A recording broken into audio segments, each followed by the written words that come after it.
Hey students, welcome to part two of chapter 18, The Living with Art by Mark Getlein, with me, your host, William Wright. Sorry if the start of that was really loud and like sudden. I feel like I just like burst. But in any case, yeah, let's get started with chapter two here, diving right in. Part two of chapter 18. Part one covered Islam, the spread of Islam, and just sort of introduce you to the idea that we're going to cover some art that lies outside of Europe and Mediterranean and all that stuff in North America. But in any case, um, excuse me, let's talk for a second about Africa. Now, again, even more so with this one, much like the Pacific and America. I am by no means going to be able to cover everything, and I'm not an expert. And unfortunately, the textbook is fairly brief in and of itself. But I'm going to do my best to cover some of it. But yeah, there's a lot that this is very much just skipping a stone. It's just barely even an introduction to the arts of Africa. But I wanted to cover some, because it's in the book, and obviously give you a chance to see some of it. In any case, yeah, it's going to be a quick one. Africa. Obviously, the continent of Africa is here, the southern part of the Mediterranean, and we've actually already talked a little bit about North Africa, on the southern shores of the Mediterranean when we talked about Egypt. But we're going to cover these characters and ideas down here. This is sort of my little mini subtitles that we're going to cover. But in any case, Africa, as we covered it before, we mainly talked about Egypt. And then if you watch the video, it also talked about how North Africa, which is sort of limited in its culture, it had culture, the Berbers and these people groups that are in North Africa, but they were sort of outside of the Mediterranean world. But for a time, the Carthaginians are actually an important adversary for the Romans in the northern part of the Mediterranean Sea. The Carthaginians, Hannibal, and those guys that are North African are pretty. They're important in the story of Rome. And then the Romans, of course, like they sow salt into the soil, right, and they do a lot of damage, and things go backwards. There are actually some North African emperors and folks like that. But as Rome falls, North Africa kind of becomes a mess. And as we look to North Africa before the spread of Islam, we really see mostly just Egypt, right? The rest of it's sort of a mess, although we're going to talk about it in a minute, come back together. But Egypt, which is under Persian rule at this point. So the Greek and Roman worlds have sort of separated. Egypt is underneath, I guess, like Persian rule. I think the Parthians would have been what they were called. But in any case, Egypt is its own thing, and then the southern part of Egypt, which is known as Kush or Nubia, is what we're going to talk about, is kind of its own thing. But then they do become actually north after Islam spreads.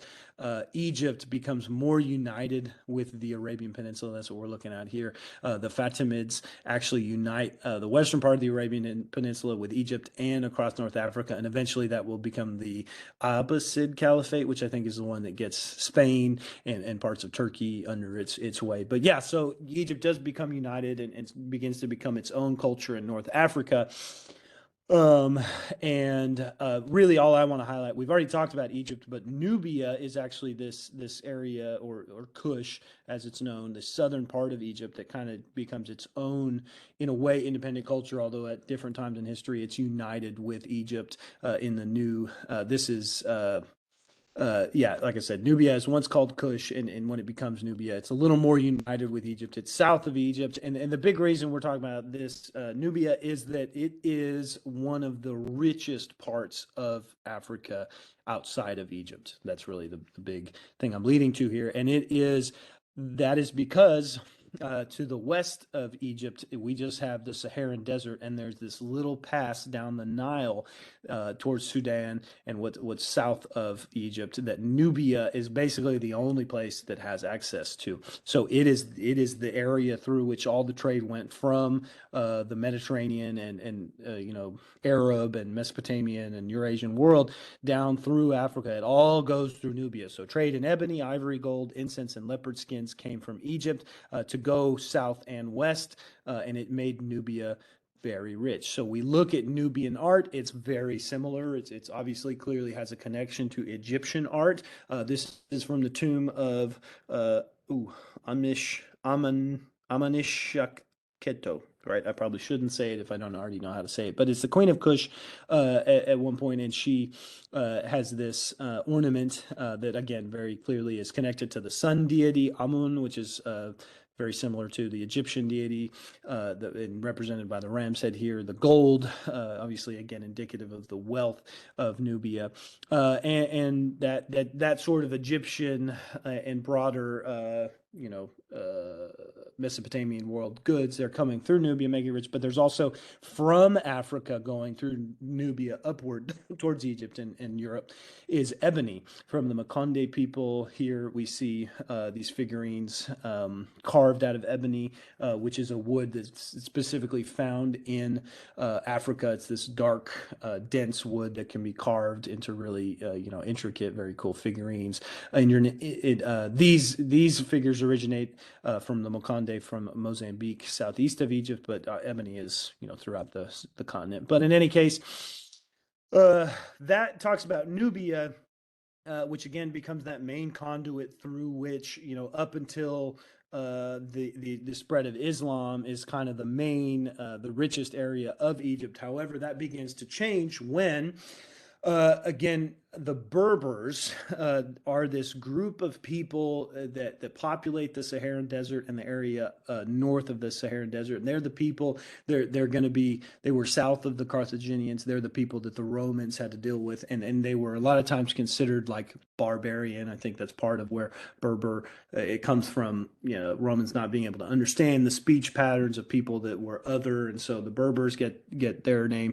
And they're this tribe of people that Rome doesn't want to, on top of the Saharan Desert already being, physically, geographically difficult to cross. The Berbers are people that they don't want to deal with. However, they do have a connection with them. They mingle with the Romans. One of them, Severus Septim, or Septim Severus, he is emperor from the Punic colonies of North Africa, and he actually takes a Syrian wife, and his son Caracalla becomes a very famous Syrian and North African emperor of Rome, which is another just cool multicultural aspect of Rome. But they hold sway in Morocco, throughout northern Africa, but they don't allow access southward. However, then they are conquered as, again, Rome falls. Arab Islam spreads, and the Islamic forces, as they spread westward, the Arabs convert North Africans to Islam, and we start to get more access south of the Berber. And this is probably way reductive, but yeah, we start to see actually mosques appear in North Africa. This is the Great Mosque in Mali. Made of adobe. We saw it in the architecture section. But yeah, in any case, we start to just uncover and connect more with southern parts of Africa through Nubia, through the conversion of Berbers to Islam, and just understanding it better. In any case, unfortunately, a lot of what I'm going to talk about really is just West African, and there's a lot of Africa we're not going to talk about. Well, we start to see culture and understand things outside of just that northern part.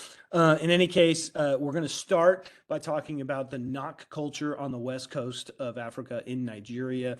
Actually, the main cultures we're talking about all coming from Nigeria, but some of the oldest cultures that we're going to talk about that we have found, and we still have lots to study in Africa, but some of the earliest culture we know of now is the Nok culture, which again comes from Nigeria. In the Nok culture is basically simultaneous with the Greeks, contemporaneous with the Greeks into Roman times. And some of the earliest art of Africa is found in the region. It's again, that we know of.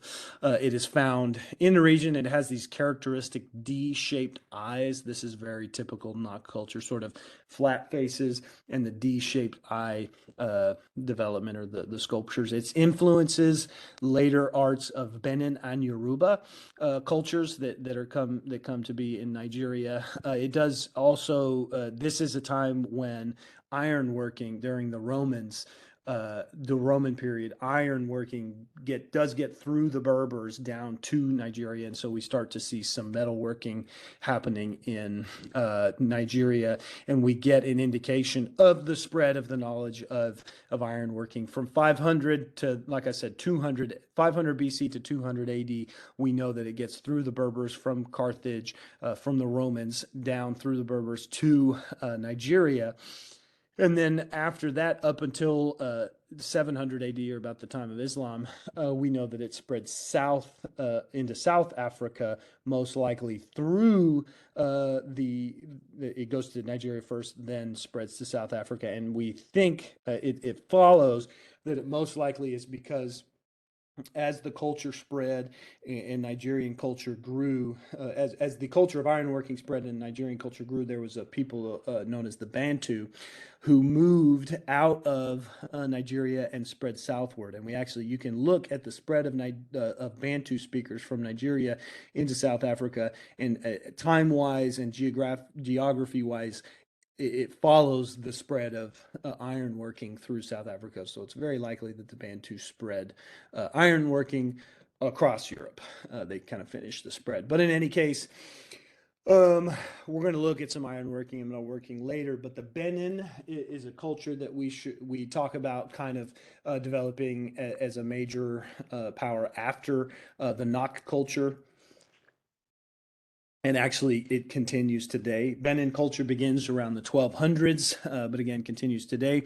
In Benin culture, the royals are considered sacred, so their art often centers around monarchs. You can see, we already talked about Nok culture in Nigeria, but there's also, we're going to talk about Yoruba, Benin, and Igbo culture, and you can see there's sort of overlapping lines of culture here. But in any case, the Benin culture is one of the cultures that has the main interactions with Europe as we get into the 1400s and 1500s.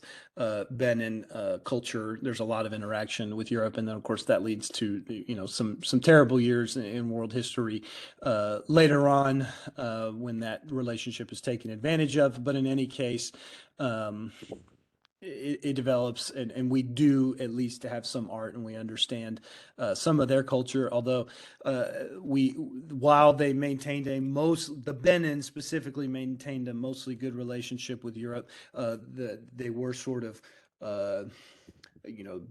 Britain sort of was their caretaker for a long time, quote unquote, and then they were conquered by Britain in 1897. And I put quotes around conquered because it was basically like the British just sort of moved in, whether the Benin culture liked it or not, and then there was some, I guess, like taking of goods, and cultural goods out of one of the sacred sites. The Benin people sort of reacted and defensively, and wanted to stop the people from taking the goods, as far as I understand it. And in any case, there was some sort of conflict, and the British picked a fight, and then the Benin killed a couple of them, and then the greater British Empire decided, well, that was just a step too far, and they had to conquer Benin. But really, it was like taking advantage of a situation. And then from there, for better or for worse, Britain took a lot of works in brass, ivory, terracotta, and wood made by the Benins and spread it to their museums all across the empire. So now, again, for better or worse, they did protect the artworks, but a lot of Benin culture, while it's great that we know about it, it is spread all across the world. So we see a lot of Benin artifacts as well as other Nigerian artifacts. But yeah, in any case, there's a lot in Texas, and there's some benefits again to knowing that it was preserved and the knowledge was spread. But at the same time, some of it, would be great if it would be with the people who made it. But in any case, they do still have some. So the Benin artists worked a lot in brass, and they worked a lot with ivory, traditional use of ivory, elephant tusks and rhinoceros tusks, to make artwork that again was a sort of reverence of the kings, reverence of their monarchs. This is the altar to King Ovanramwen. And yeah, these artworks, the size of the tusk and the length of the neck rings that you see underneath these sort of squished faces, they all had something to do with like wisdom and power and prowess, and that's what the artwork was really focused on. Again, neck rings, whether it was on their brass work, or this is a clay head and pendant mask. The clay head here, it still has that same sort of like the face itself is truncated, but then these neck rings are really prominent, again, displaying power and wisdom. And then this piece here, this mixed media, I think is pretty cool. It's an ivory, copper, and iron pendant mask. They all highlight royal ancestry from Benin culture. This is in the 16th century that these were made. But yeah, a lot of veneration of the royals. Now, talking about royals in this area of Nigeria, the kingdom of Ife, which actually, as far as I understand, is something we came to understand after understanding other Nigerian cultures like Yoruba and Benin. The kingdom of Ife is actually an older center of Yoruba culture and the royal ancestral home for both the Yoruba royals and the Benin royals. The kingdom of Ife was this very elaborate and like broader Nigerian culture that again provided the royals for these. And a big part of it, I got to see an Ife exhibit while I was in London. One of the things you notice first off is that the depictions, as far as anatomically naturalistic features on a human head, they're really spectacular formers of metal, bronze casting, and actually stonework and clay work as well. But in any case, one of the big cultural things that I think is cool that you get to see on their work, again, there's a veneration of royals and like superiors and things like that. But scarification is a big part of not just their art culture, but literally their physical culture. Rather than tattooing, they actually have. They would take like a specific type of bug and they would make patterns. They would, like, I guess, squeeze the bug or get it to bite them, and it would leave these little scars across their face. And the more scars you had, it showed you were tougher, you were older, you were wiser, or whatever the purpose was for you of having the scars. But scarified skin was a big part of their person to person culture, so it's reflected in their casting of human features, of human heads, and it's also shown in these amazing precious stone. These are precious like ivory goods that I don't even, the charms carved here. They would have had to make these little chain links all from the same piece of ivory. So, like, I don't know. It's just amazing to think how they would have carved each link out to be sort of independently moving and independently carved, all from one piece here. And then, of course, you have the human features in Ife and Yoruba culture that comes after it are just like next level human features. In fact, um, the broader world was so amazed by these, they thought there was some sort of ancient mythical powers. It was probably like vaguely prejudiced against the Nigerians that were already there, that they thought they were. Actually, it was said that Atlantis might have been, a city off of the coast of Nigeria. And I don't know, maybe that contributed to how amazing the art was. That's just how floored the rest of the world was again. But these Nigerian people developed this and this culture independently of the Roman and Greek world. But in any case, again, across Benin and Yoruba culture, this is kind of highlighting Yoruba. Talk about Ife and Yoruba and Benin come from that, but this is a Yoruba ruler. Yeah, I'm not going to say the name because, again, I don't want to say it incorrectly. But this is actually an image of a Yoruba royal in the 1970s, and you can see that the accoutrement, the clothing, and the ritual attire of the royal is a like a pretty serious artistic statement in and of itself. The headdresses with faces, the staff with the figure that sort of, I think, represents like ancestral rulers and things that are like giving him wisdom and giving him power. In any case, their art culture, again, the patterns and the imagery, it's really all about venerating the royals and having spirits that sort of lift that up. In any case, there are other cultures. Again, this is another North African culture, in Dogon culture, which is in Mali. The Dogon culture has artwork, much like many other areas of Africa, that is centered around ritual and gender roles. So, highlighting the strength of a particular matriarch, or the purpose of a mother, or matriarch, or a patriarch, or what the role of children is, what the role of parenting is. These kind of gender roles and familial roles are a big part of their in these cultures. A lot of times it was the ebony carving that was used to highlight these. They would make wife figures or husband figures that sort of highlighted again the virtues of what you want to do to be a good husband or a good wife, what a good matrimonial couple is, what a good spouse is. Those sort of things are a big part of culture.